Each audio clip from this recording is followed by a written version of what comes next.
दोस्तों, आप सब इतने इंटेलिजेंट और क्यूरियस हो, तभी तो ऐसी कहानियाँ देखने के लिए हमारे चैनल पर आए हो। लेकिन रुको, अगर आप सोच रहे हो कि ये सिर्फ एक और साधारण कहानी है, तो यकीन मानो ऐसा बिल्कुल नहीं है। इस कहानी में ऐसा मोड़ आएगा जो आपके रोंगटे खड़े कर देगा और आपको गहराई से सोचने पर मजबूर कर देगा कि असल में हमारे आसपास जो दिखता है क्या वही सच है, या फिर कहीं छुपा हुआ कोई ऐसा सच है जो आपकी कल्पना से भी परे है। और हाँ, अगर आपको हमारा कंटेंट अच्छा लगता है तो अभी वीडियो को लाइक करो और चैनल को सब्सक्राइब करो, क्योंकि आपकी सपोर्ट से ही हम ऐसी मज़ेदार और खौफनाक कहानियाँ लाते हैं। कमेंट करके बताना कि क्या आपने कभी किसी भूतिया जगह के बारे में सुना है। चलिए कहानी शुरू करते हैं। सुमित और रितिका दोनों अच्छे दोस्त थे, लेकिन उस दिन का एक पल उनका सामना एक ऐसे रहस्य से हुआ जिसने उनकी सोच और समझ को पूरी तरह बदल दिया। ये कहानी शुरू होती है एक अजीब से खंडहर से, जो शहर के बाहरी इलाके में स्थित था। वो खंडहर पहले कभी किसी आलीशान घर का हिस्सा था, लेकिन अब वो सिर्फ खंडहर में बदल चुका था। कहते हैं वहाँ रात के वक्त अजीब आवाज़ें आती हैं, कोई हंसता है, कभी चीखने की आवाज़ें सुनाई देती हैं, और कभी कभी ऐसा लगता है जैसे किसी ने कराहते हुए मदद मांगी हो। क्या तुमने सुनी है इस घर के बारे में अफवाहें? रितिका ने डरते हुए कहा, लेकिन फिर भी उसका मन कुछ और ही कह रहा था। कहाँ जाता है? ये घर बहुत खतरनाक है, यहाँ आने वाले कभी भी वापस नहीं आते। सुमित ने थोड़ा हंसते हुए कहा, तुम और तुम्हारे अजीब अजीब डर, ये सब बकवास है। रितिका ने अपनी आंखों में थोड़ी घबराहट छिपाते हुए कहा, सुमित, ये अफवाहें बस नहीं हैं, कुछ तो है यहाँ। लेकिन उसकी आवाज़ में जितनी घबराहट थी उतनी ही जिज्ञासा भी थी। जैसे ही वे उस खंडहर के पास पहुँचे, कुछ ऐसा हुआ जिसे दोनों ने कभी सोचा नहीं था। अचानक उनके सामने खड़ा एक अंधेरा साया दिखाई दिया। वह साया हल्के से झपकते हुए उनके पास से गुजरा और रितिका की सांसें थम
के पास खड़े थे, और जैसे ही वे अंदर कदम रखते हैं, अचानक ही हवा ठंडी हो गई। दोनों ने एक दूसरे की ओर देखा और महसूस किया कि कुछ तो बहुत अजीब हो रहा था। सुमित ने घबराते हुए कहा, क्या तुमने सुना? ये आवाज़ जैसे कोई चीख रहा है।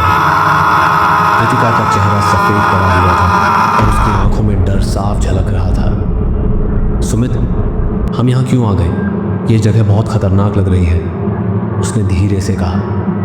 सुमित ने उसकी आंखों में देखकर कहा, तुम डर मत, ये सब बस अफवाहें हैं, लेकिन चलो देख तो लेते हैं। वह दोनों अंदर गए और जैसे ही उन्होंने दरवाज़ा खोला, एक गहरी खामोशी ने उनका स्वागत किया।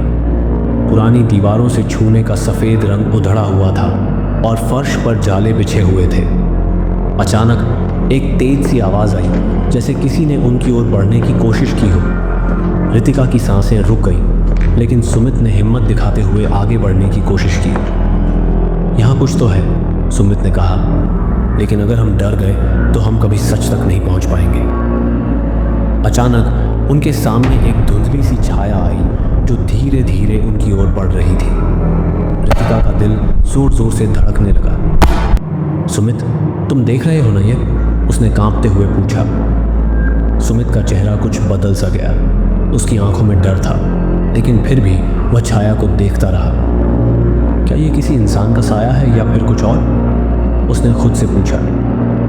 उस छाया ने जैसे ही एक कदम और बढ़ाया, सुमित ने रितिका को जल्दी से कहा, रितिका भागो, अब और देर नहीं कर सकते। लेकिन जैसे ही वे दौड़े, खंडहर की दीवारों से एक अजीब सी आवाज़ आई जो उनके रुकने का कारण बनी। तुमने क्या किया?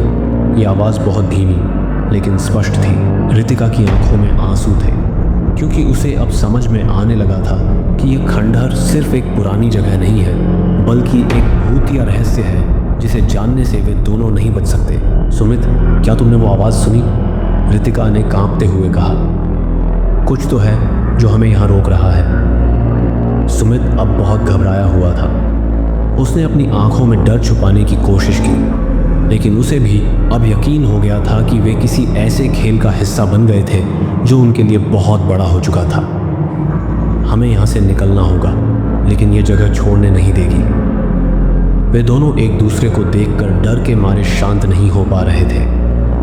अचानक दीवार पर एक धुंधली सी आकृति दिखी और जैसे ही उन्होंने उस आकृति को देखा, एक तेज आंधी चली और पूरे खंडहर में अंधेरा छा गया। सुमित और रितिका को अब इस खंडहर से बाहर निकलने का कोई रास्ता नहीं दिख रहा था। हर रास्ता उन्हें वहीं वापस ले आ रहा था, जैसे ये जगह उन्हें अपने गिरफ्त में लेना चाहती हो। वे दोनों डर और थकान से चूर हो चुके थे, लेकिन फिर भी किसी न किसी तरह वे लड़ रहे थे, उम्मीद की किरण तलाश रहे थे। सुमित, मैं डर नहीं सकती, हमें बाहर निकलना ही होगा। रितिका ने एक गहरी सांस ली और कहा। सुमित ने उसकी ओर देखा और हिम्मत बटोरते हुए बोला, हमने जो देखा वही था। वो महिला शायद एक आत्मा है जो इस खंडहर में फंसी हुई है। अचानक उस महिला की हंसी फिर से गूंज उठी। तुम दोनों मेरी मदद कर सकते हो या मेरी सजा भुगतोगे, उसने कहा। उसकी आवाज़ में एक खौफनाक धार थी। सुमित और रितिका अब समझ चुके थे कि यह कोई सामान्य खंडहर नहीं था। यह एक ऐसा स्थान था जहां आत्माएं बंधी हुई थीं, और अगर वे बाहर निकलना चाहते थे तो उन्हें उस महिला की मदद करनी होगी। क्या तुम हमें बताओगी कि हम क्या कर सकते हैं? रितिका ने डरते हुए पूछा। महिला ने जवाब दिया, तुम दोनों को यहाँ एक कैदी के रूप में रखा गया है, लेकिन अगर तुम मेरे दर्द को समझ पाओ तो तुम्हें इस जगह से बाहर निकलने का रास्ता मिलेगा। सुमित और रितिका ने एक दूसरे को देखा और फिर महिला से पूछा, क्या हम तुम्हारी मदद कर सकते हैं? महिला ने धीरे से सिर हिलाया। तुम दोनों को इस खंडहर का रहस्य जानना होगा। यहाँ छुपा हुआ एक ऐसा सच है जिसे अगर तुम जान पाओ तो तुम आज़ाद हो जाओगे, लेकिन इसे जानने के लिए तुम्हें एक बड़ा खतरा उठाना होगा। सुमित और रितिका ने एक साथ हामी भरी। अब उनका दिल दहशत से भर चुका था, लेकिन साथ ही उम्मीद भी थी कि शायद यही उनका रास्ता हो। महिला ने उन्हें खंडहर के एक गहरे हिस्से में जाने का इशारा किया। वहाँ एक पुराना ट्रंक रखा था जिस पर धूल की मोटी परत जमी हुई थी।